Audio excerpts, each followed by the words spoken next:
Hola a todos, ¿cómo están? Buenas, no sé, días, noches. Eh, vamos hoy aquí a comentar en el grillo un libro que me regaló un alumno, que se llama Pobre Patria Mía, de Pedro Ángel Palou. Este libro lo edita Editorial Planeta y es del 2010. Se publica por el centenario de la Revolución Mexicana, que inicia en el 10, y para, en este conjunto de festejos que hubo, recordar un poco también la otra parte, ¿no? La que no se escucha, la que no se comprende. Para, para leer este libro, bueno, tuve que despojarme un poco de toda la ideología, de alguna manera, que hay en relación con el porfiriato. A este alumno y la materia que yo doy desde hace más de 15, 17 años en la Autónoma de Puebla es Derecho Agrario. El derecho agrario no lo podemos entender sin saber lo que es la Revolución Mexicana y sobre todo sin comprender lo que son los pueblos indígenas, el juarismo, posteriormente el porfiriato, que es la época del despojo, y la revolución, que da origen a la Constitución de 1917. Y siempre en la educación y a partir del 17 el gran tirano, el gran malvado, el gran odioso, ¿no?, de la historia mexicana, o uno de los grandes odiosos de la historia mexicana, es Díaz. Sin embargo, creo que este libro da la posibilidad de abordarlo con otros ojos, de abordar la situación con otra perspectiva. ¿A qué voy? Bueno, Benito Juárez, presidente de México a mediados del siglo XIX, eh, genera, él y su grupo de pensadores y políticos, los liberales, eh, crear una nueva constitución, porque la constitución del 24 venía desde la independencia de México, pero no era una constitución respetada, ¿no? Era una cuestión ahí nada más como de trámite. Nadie le hacía caso hasta que Juárez sienta sus reales y es el gran constructor del país. ¿Por qué? Porque él va a separar iglesia y Estado. Perdón, esta lucha de separación de iglesia y Estado ya la venían realizando desde Europa a partir del siglo XII, Inglaterra, ¿no? Después fueron la Europa continental y México, hasta la mitad desde el siglo XIX es cuando inicia esta construcción real del Estado. ¿Y cómo realiza esta construcción? Es precisamente a través de el surjo yo en oposición a ti. El otro es la iglesia. Es decir, siempre estuvo la iglesia omnipresente en la política y en todo. De hecho, la Constitución de 1824, en su artículo primero, señalaba que la única religión permitida en México, y si no, chequenlo, ahí está el Instituto de Investigaciones Jurídicas, o Google nada más, era la religión católica. No había más, ¿no? Entonces, aquí se ve precisamente el gran poder, ¿no?, y la gran intervención de la iglesia. Bueno, para el momento juarista, una vez que se pierde más de la mitad del territorio hermano de los estadounidenses, había que construir este país, había que ir desde el origen con una nueva constitución, y es precisamente la constitución del 57 la que va a permitir que se yerga, digamos, en dos pies, un nuevo sujeto como Estado ante el poder fabuloso de la Iglesia. Y con las leyes de reforma, pues viene precisamente quitarle todo esto a la Iglesia, ¿no? Con el registro civil se le quitan las defunciones, las actas de nacimiento, o sea, se crea todo un aparato que ahora va a reconocer a los ciudadanos, ¿no? Por ahí vamos a hablar de este símil entre Dios y Estado. Es más, después de esta cápsula grabo la otra. O creo que por ahí anda, ¿no? De Dios y Estado. Sí, sí está. Chéquenla en el grillo. Y entonces, esta posibilidad de apropiarme de lo que tú haces, iglesia, me da a mí el control de la población, de los recursos, de los impuestos, de todo, absolutamente todo. Pues bien, Juárez tiene que aventarse el tiro con los franceses, precisamente con esta intervención de Napoleón III a través de su político títere, que es Maximiliano, ¿no? El emperador, el segundo emperador de México, y tiene que aventarse a las patadas Juárez. Es por eso que huye hacia el norte, se establece en Chihuahua, llega incluso hasta Ciudad Juárez para protegerse con los norteamericanos que estaban en su guerra de secesión, y en lo que se establecía el imperio, ¿no? Una vez que la guerra de secesión termina, Juárez recibe todo el apoyo norteamericano y es así, ¿no? Como se expulsa a los franceses. De otra manera no se explicaría. O sea, Juárez tiene el gobierno más pobre de la historia de México. Si ustedes van a Chihuahua, ahí en el centro van a ver, hay dos centros, ¿no? Le llaman el Centro Nuevo y el Viejo. Van al Centro Viejo, que están a 2 calles, y enfrente de la catedral hay unas casas que tienen unas placas que dice: estas casas se vendieron para capitalizar el gobierno de Juárez mientras estaba la intervención francesa. O sea, había que incluso vender casas para apoyarlo. ¿Y qué era el gobierno de Juárez? Pues era él, era Lerdo y 2, 3 personas ahí, ¿no? Que mantenían, digamos, la posibilidad de un Estado dentro de la monarquía, ¿no? Que era quien tenía el centro del país y el control. Por aquí Estados Unidos llega a controlar, Lincoln sobre todo, mis pelos, Abraham Lincoln llega a controlar ya la guerra de secesión y vámonos, ¿no? Viene el apoyo a México para sacar a los franceses, porque la idea era de México hacia el sur, ¿no? Que Francia fuera agarrando, y es cuando se dan con pared los franceses y se tienen que ir, con todo el apoyo, armamento, en fin, capital, con todo lo necesario para expulsarlos. Pues bien, la Constitución del 57, digamos que es el documento que da origen a nuestro país, a nuestro actual país, y si se dan cuenta estamos hablando de México como república, como país, ya no como un virreinato, ya no como un caos, ¿no? En la época de Santa Anna y todo ese caos que vivimos y la pérdida del territorio. Pues estamos hablando de mediados del siglo XIX, o sea, 50, 150, 170 años. Somos un país recién nacido, estamos en pañales, ¿no? Comparados con los países europeos, y que nos vamos a Oriente, pues nada que ver, ¿no?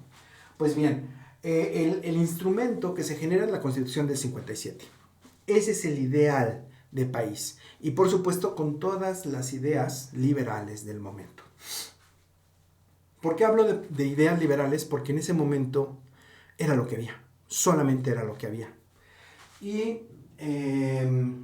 Juárez se apoya en este documento para su reconstrucción del país y de alguna manera la organización nueva, la que conocemos ahora. Por supuesto que Díaz le está peleando permanentemente el poder hasta que, a través de su plan, no recuerdo cuál era el plan, destituye a Lerdo, incluso me parece, y se constituye como presidente por primera vez. Esto más o menos es en 1877. Perdón, pero el documento base que le sirve para gobernar al país es la Constitución del 57, ¿no? O sea, 20 años antes. Ese es el documento que es lo que agarra. La cual es de orden completamente liberal, no tiene ideas sociales. Para entender lo que es la idea social y no el socialismo, sino digamos un Estado interventor que pueda regular las relaciones entre los que más tienen y los que menos tienen, no comunista, no socialista, porque luego se van con la idea de que no, pues el Estado comunista, no. Simplemente es echar a las cuerdas a la iglesia y repartir riqueza, ¿no? Entonces el Estado social surge hasta con las ideas precisamente comunistas en Europa, en Rusia, y venían hacia Europa continental, ¿no? Venían hacia Francia, venían hacia España. El manifiesto comunista se publica en 1848. O sea, si Díaz está llegando en el 77, tendría 25 años, 27 años la publicación de Marx, el gran documento de Marx, ¿no?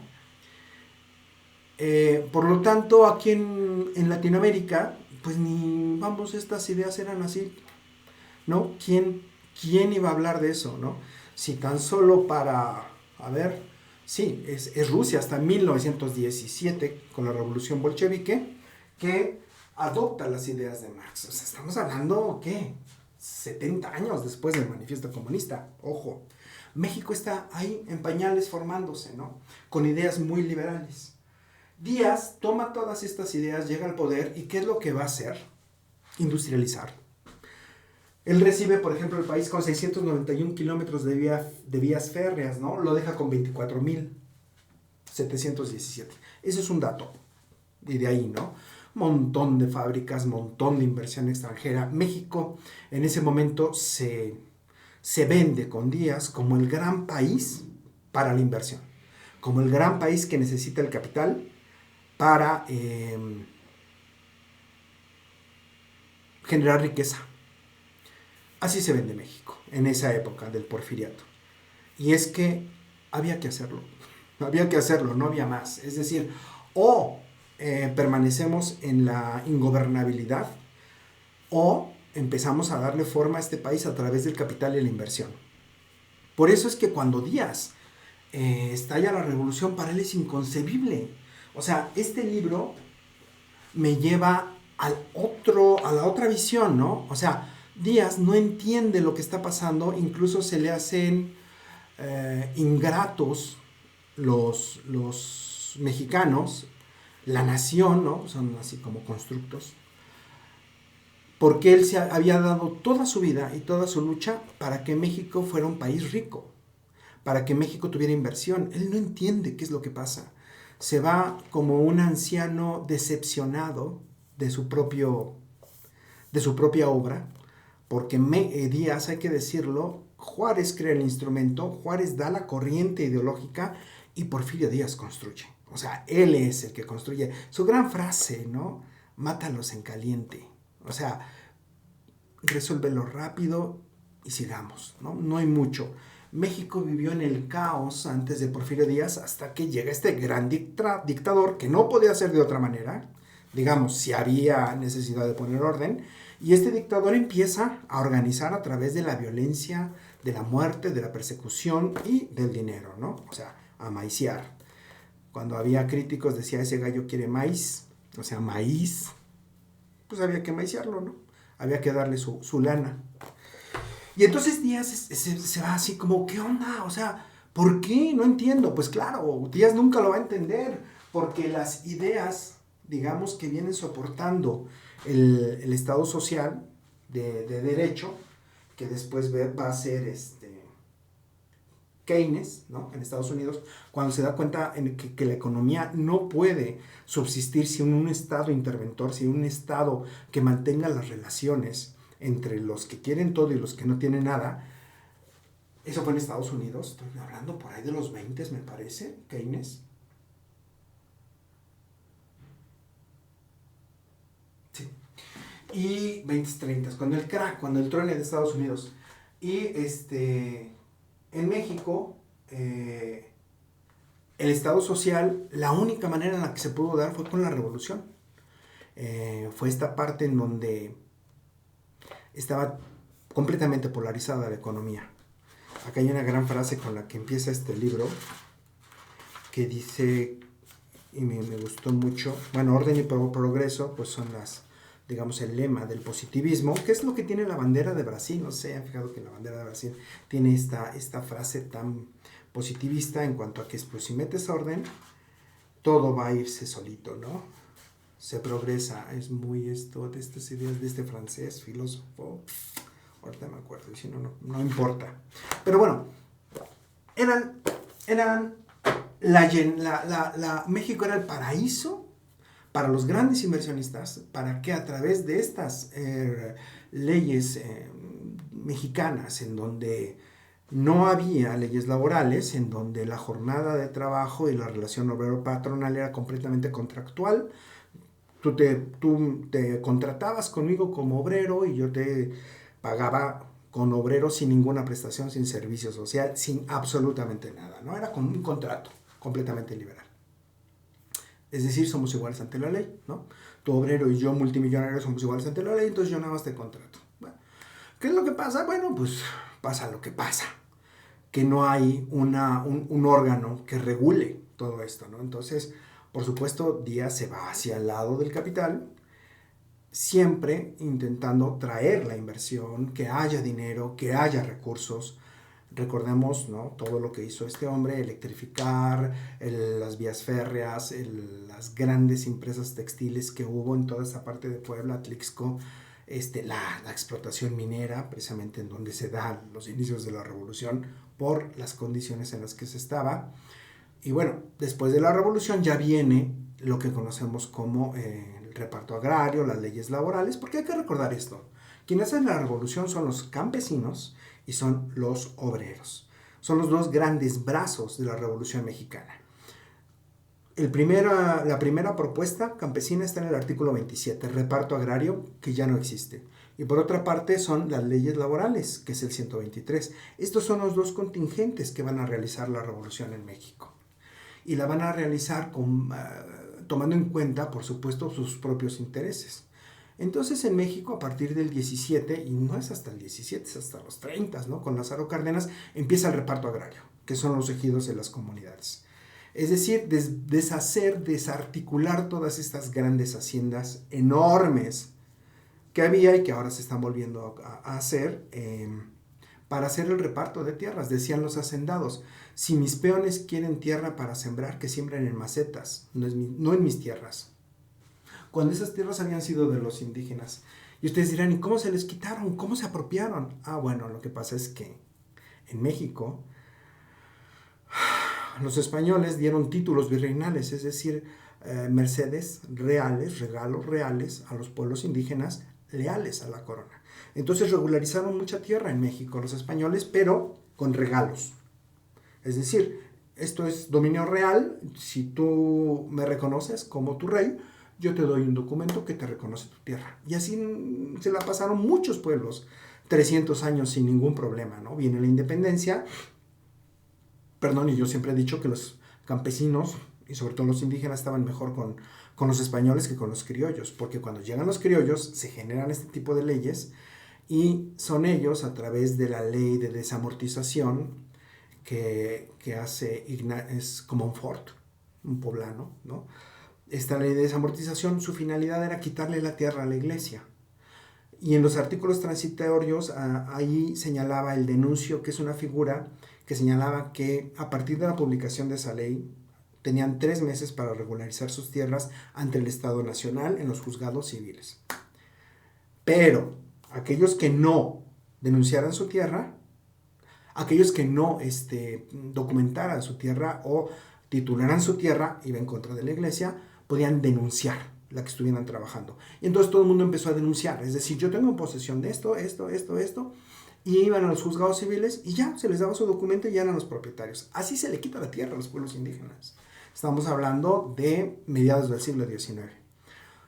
Se le quita la tierra, se pasa a manos de propietarios, ¿no?, que son los grandes hacendados del país. Por eso cuando salimos aquí a pasear, ¿no?, por lo menos aquí en Puebla y también allá en Chihuahua y Sonora y en todas partes, vemos los grandes cascos de hacienda, ¿no? Y los cascos de hacienda eran estas construcciones impresionantes de los hacendados, que eran dueños de haciendas y vidas, así se les llamaba, ¿no? Y la casa de raya, donde se les pagaba a los peones con productos y la explotación brutal, ¿no? Entonces los que fueron dueños ahora son esclavos y ahora son trabajadores o peones, explotados brutalmente. Entonces tú dices: pero es que México era un país rico. Sí, pero el precio era ese. El precio era explotar, quitar la tierra, ¿no?, enriquecerse del trabajo de los expropietarios, de los indígenas y de los obreros. Ahí está la riqueza. Si no, ¿de dónde va a salir? ¿No? Ni modo que del suelo, ni modo que del cielo. No, había que explotar a alguien. Alguien tenía que pagar el precio. Y bueno, yo creo que esto va a venir explicado en otro libro que me regaló el alumno, que se llama México Bárbaro. Y habla precisamente de este México caótico de matarlos en caliente, ¿no? Y me lo voy a echar. En vía de mientras les puedo decir que este libro me ayuda a ver a este Díaz así como que, ¿qué pasó? Pues sí, claro, no lo va a entender y murió sin entenderlo. Y murió sintiendo que México era ingrato con él, pues por supuesto, porque había que transitar todo lo que después transitó en la historia, es decir, la Revolución Mexicana, el reparto de tierra, el estudio de todo esto, para ver que precisamente pues desde la Constitución juarista ya venía digamos, esta visión liberal. Que en México llega, digamos, el reparto y todo digamos, intentar equilibrar la situación hasta la Revolución. Una alumna mía colombiana me vino a estudiar aquí de intercambio y me decía, es que nosotros son muy pocas familias, ¿no? Los presidentes allá en Colombia, no recuerdo ahorita sus nombres, apellidos, famosísimos, pues son los dueños de la tierra, o sea, hay muy pocos propietarios de tierra en Colombia, son terratenientes, ¿no? Que es lo que pasó en México hace muchísimos años. Entonces yo creo que esta ley, si la llevamos allá, la podemos aplicar. La ley de reparto agrario, que realmente es de Carranza, ¿no? La ley de restitución y dotación de ejidos. Y entonces, que es de 1915. Y entonces me decía, ¿y usted cree que se puede? Le digo, sí, claro, por supuesto, sí se puede. Primero deben de tener un montón de muertos, aparte de los de su guerra, ¿no? Pero hartos, así, hartos, cientos de miles de muertos, para ver si tu Congreso la adopta. Y una vez que la adopte, debe de haber hartos muertos, pero hartos, así, montones de muertos, para ver si aplican la ley, ¿no? Esto tuvo que pasar México. México tuvo que entrar en un conflicto profundo, en un choque brutal entre los que no tienen nada y los que lo tienen todo, para iniciar este reparto, ¿no? Esta nueva visión de Estado, en donde el Estado fuerte, juarista, es el que interviene y dice, una vez que estoy construido, con la Constitución de 1917, toma una nueva máscara este Estado para poder intervenir, cosa que Porfirio Díaz jamás pudo hacer, ni en sus más locas elucubraciones.